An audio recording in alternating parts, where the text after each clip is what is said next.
नमस्कार दर्शक बंधु आपण समस्त को पवित्र बाहुड़ा यात्रार अनेक अनेक अभिनंदन।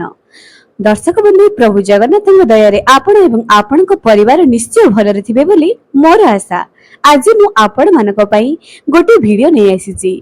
दर्शक बंधु जदि महिला माने निज स्वामी वस्त्र को धोउचंती तेबे एही वीडियोटी तो निश्चय देखंतु एवं जेउ पुरुष माने गाधोई सारिबा परे निजर वस्त्र को निजर पालटा वस्त्र को बाथरूम में सेमिति पकाई कि आसु जाउचंती तेबे एही वीडियोटी आपण निश्चय देखंतु। एमिति कि जदि निज स्त्री को हाथ रे सुखाइबा को भी दउचंती तेबे आपण माने जानंतु जे आपण को केउ पाप लागिवो। तेणु आपण मानक अनुरोध जे वीडियो को निहाती शेष पर्यंत देखंतु। प्रत्येक विवाहिता महिला मानकर एहा कर्तव्य जे सेमाने सेमानक स्वामीकर पूर्ण रूपे ध्यान रखिबे, स्वामीकर सेवा करिवे। केते पूजा पाठ कले लाभ होई न थाए जदि गोटे विवाहिता महिला स्वामीकर सेवा करि न थाए। जदि मन एवं वचन कर्म रे ध्यान पूर्वक निज स्वामीकर सेवा गोटे विवाहिता महिला न करिथे तार वैवाहिक जीवन कौनसी मूल्य न थाए बोली कहा जायछि। जदि गोटे विवाहिता महिलार स्वामी ता पाखे पाखे सदा सर्वदा रहुथाए तेबे ताको कौनसी सुना अलंकार मध्य प्रयोजन न थाए। जेउ स्वामी तार स्त्री को सम्मान करुथाए तांको घर स्वर्ग सुख सह समान होइथाए। केवल गोटे स्त्री जे स्वामीकर सेवा करिबो ताहा नुहे, प्रत्येक स्वामी मानकर मध्य कर्तव्य अछि। केवल ऑफिस काम करिबा, व्यवसाय करिबा, घर को टंका रोजगार करिबा सहित किछि किछि सहाय्य निज स्त्री को, निज मां को, निज भौणी को मध्य करिबा दरकार। जेउ झियोटी तार पूरा परिवार को छाड़ी आम घर को आसीची आमर मध्य किछि कर्तव्य जे तांको पई आमे किछि करिबा। एवं दर्शक बंधु मने रखंतु जेउ घर स्त्री हसुथाए, जेउ घर स्त्री को रानी परी रखा जाए से घर राजमहल सहित समान होइथाए। आपण माने देखिथिबे जेउ घर स्त्री को सम्मान दिया जाए, जेउ घर नारी को सम्मान दिया जाउथबो सेही घरे मां लक्ष्मीकर वास होइथाए। सेही घरे धन संपत्ति प्राचुर्यता भरपूर भरी होई थाए। जेउ स्वामी कथा कथा रे स्त्री को गाली करुथाए, गाली गुलज अपमान देउथाए, हाथ उठाउथाए से घरे सदा सर्वदा दरिद्रता वास करिथाए। केते चेष्टा कले मध्य सेही स्वामीर भाग्य उन्नति आड़को जाई न थाए। जदि भूल रे भी तांको घरे मां लक्ष्मी को दयारु टंका पैसा रही भी जाइथिबो अलग कौनसी ना कौनसी कारण वशतः से घरर लोक माने विपत्तिर स्वीकार करुथिबे। कारण जेउ घरे स्त्री रे सम्मान नाही सेही घरे देवतांकर मध्य सम्मान नाही बोली कहा जायछि।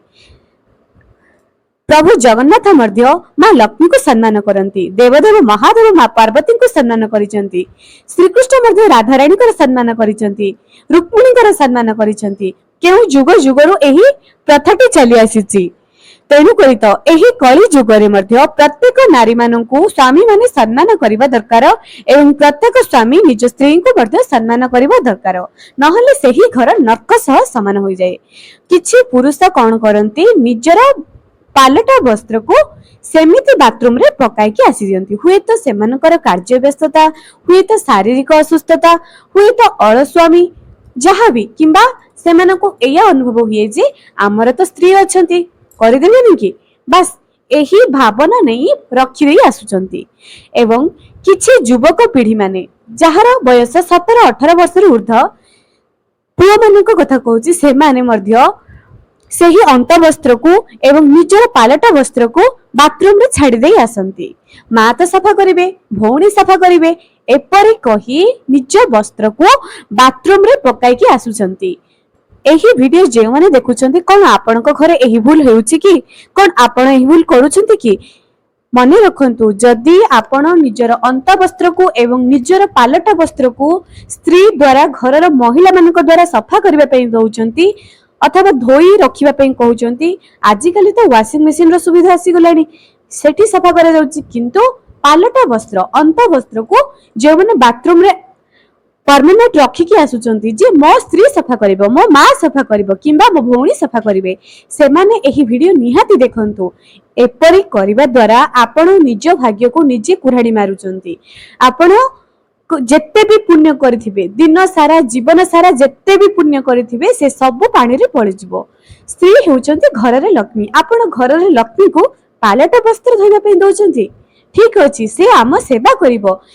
ଗୋଟିଏ ମହିଳାର କର୍ତ୍ତବ୍ୟ ସେ ସେବା କରିବ, ଠିକ ଅଛି। କଣ ଆମେ ଗୋଟିଏ ବସ୍ତ୍ରକୁ ମଧ୍ୟ ଧୋଇ ପାରିବା ନାହିଁ? ଏତିକି ସମୟ ନାହିଁ ଆମ ପାଖରେ? ଦର୍ଶକ ବନ୍ଧୁ, ଆପଣ ଏପରି କରିବା ଦ୍ୱାରା ଆପଣଙ୍କର ପୁଣ୍ୟ ନଷ୍ଟ ହୋଇଯାଏ। କିମ୍ବା ଆପଣଙ୍କ ଘରକୁ କାମ କରିବାକୁ ଆସୁଥିବା ଲୋକମାନଙ୍କ ଦ୍ୱାରା ମଧ୍ୟ ଏହି କାର୍ଯ୍ୟ କରାନ୍ତୁ ନାହିଁ, ଆପଣଙ୍କର ପୁଣ୍ୟ ନଷ୍ଟ ହୋଇଯିବ। ଯେତେ ବି ପୁଣ୍ୟ ଅର୍ଜିଥିବେ ଜୀବନ ସାରା ସେ ସବୁ ଗୋଟିଏ କ୍ଷଣରେ ନଷ୍ଟ ହୋଇଯିବ।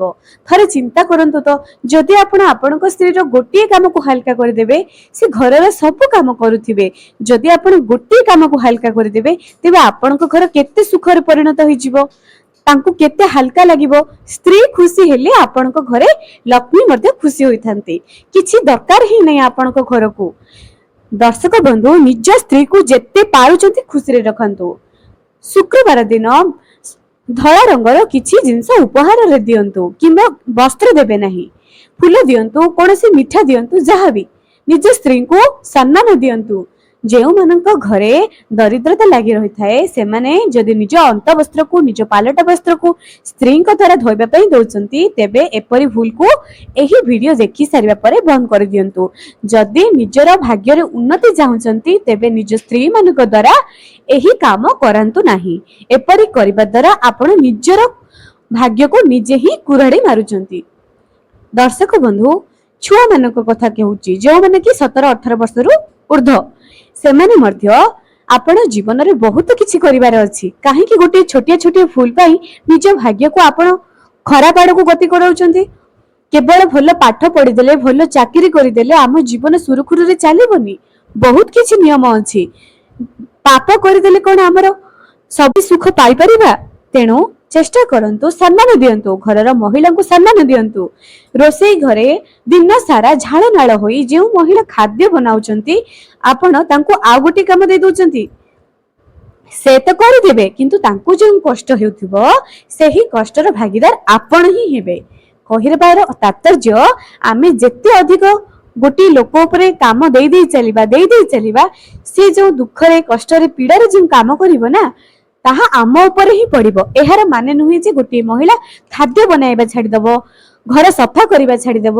ଯେଉଁ କାମ ଆମ ଦ୍ୱାରା ହେଉଛି, ଯେଉଁ କାମ କଲେ ଆମକୁ ପାପ ଲାଗେ, କାହିଁକି ଆମେ ସେହି କାମକୁ ଅନ୍ୟ ଦ୍ୱାରା କରାଇବା?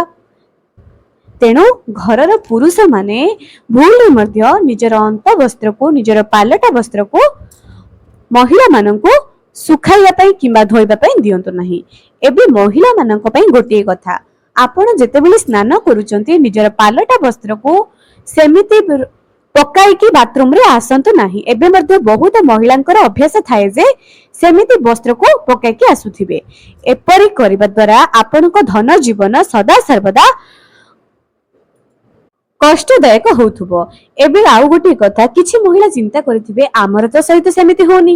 ଯଦି ସେମିତି ହେଉନି ଅଲଗା କୌଣସି କ୍ଷେତ୍ରରେ ମଧ୍ୟ ଆପଣ ଦୁଃଖ ପାଇବେ। ଯେପରିକି ସ୍ୱାମୀ ସ୍ତ୍ରୀ ଭିତରେ ଭଲ ସମ୍ପର୍କ ରହୁନଥିବ, ଶାଶୁ ବୋହୂ ଭିତରେ ରହୁନଥିବ, ଶାଶୁ ଘର ଲୋକ ସମ୍ମାନ ଦେଉନଥିବେ, ଛୁଆମାନେ ସମ୍ମାନ ଦେଉନଥିବେ, ଏପରି କିଛି ନା କିଛି ଅଭାବ ମଣିଷ ଜୀବନରେ ନିଶ୍ଚୟ ଆସେ। ଯଦି ଆମେ ଗୋଟିଏ ଗୋଟିଏ ଭଲ କାର୍ଯ୍ୟ କରି କରି ଯିବା ନିଶ୍ଚୟ ଦିନେ ନା ଦିନେ ଆମ ଘର ସ୍ୱର୍ଗ ସୁଖ ସହିତ ସମାନ ହୋଇଯିବ। ଦର୍ଶକ ବନ୍ଧୁ, ଯଦି ଆମେ ଭଲ କାର୍ଯ୍ୟ କରିବା ଆମର ପରବର୍ତ୍ତୀ ପିଢି ଆମ ଛୁଆମାନେ ମଧ୍ୟ ଆମଠାରୁ ଭଲ କାର୍ଯ୍ୟ ହିଁ ଶିଖିବେ। ତେଣୁ ପ୍ରତ୍ୟେକ ବାପା ମାଙ୍କର ଏହା କର୍ତ୍ତବ୍ୟ ଯେ ଏହା ଦାୟିତ୍ୱ ଯେ ନିଜେ ଭଲ କାର୍ଯ୍ୟ କରନ୍ତୁ, ନିୟମର ସହ କାର୍ଯ୍ୟ କରନ୍ତୁ ଏବଂ ପ୍ରତ୍ୟେକ ଜିନିଷ ରେଗୁଲାର ଏବଂ ସମୟରେ କରନ୍ତୁ। ଦେଖିବେ ଆପଣଙ୍କ ଛୁଆମାନେ ମଧ୍ୟ ଆପଣଙ୍କୁ ଦେଖି ଆଗକୁ ବଢିବେ।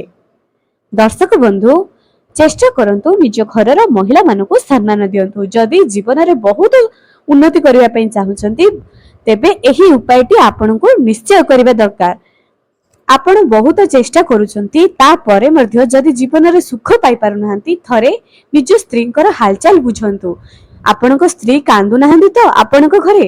ଆପଣଙ୍କ ସ୍ତ୍ରୀ ଦୁଃଖରେ ରହୁନାହାନ୍ତି ତ ଆପଣଙ୍କ ଘରେ? ଯେଉଁ ଘରର ସ୍ତ୍ରୀ ମାନେ ଘରେ ଯେତେ ଖୁସିରେ ରହିବେ, ଯେଉଁ ଘରର ଝିଅ ମାନେ ଘରେ ଯେତେ ଖୁସିରେ ରହିବେ ସେହି ଘର ସେତେ ଉନ୍ନତି ଆଡକୁ ଆଗେଇ ଚାଲିବ। ଏଠି ପୁରୁଷ ମାନଙ୍କର କର୍ତ୍ତବ୍ୟ ଯେ ନାରୀ ମାନଙ୍କୁ ସମ୍ମାନ ଦେବା, କିନ୍ତୁ ନାରୀ ମାନଙ୍କର ବି ଗୋଟିଏ କର୍ତ୍ତବ୍ୟ ଅଛି, ଯେତେ ଦେଲେ ମଧ୍ୟ ଯଦି ସେମାନେ ସନ୍ତୁଷ୍ଟ ନ ହେବେ ଏଥିରେ ପୁରୁଷ ମାନଙ୍କର ମଧ୍ୟ କୌଣସି ଦୋଷ ନାହିଁ। ଚେଷ୍ଟା କରନ୍ତୁ ଜଣେ ଆଉ ଜଣକୁ ସମ୍ମାନ ଦିଅନ୍ତୁ, ଜଣେ ଆଉ ଜଣକୁ ବୁଝନ୍ତୁ। ଦର୍ଶକ ବନ୍ଧୁ ଆଜି ପାଇଁ ରହିଲି, ପୁଣି ଦେଖାହେବ ଆଗାମୀ ଏକ ସୁନ୍ଦର ଭିଡିଓରେ।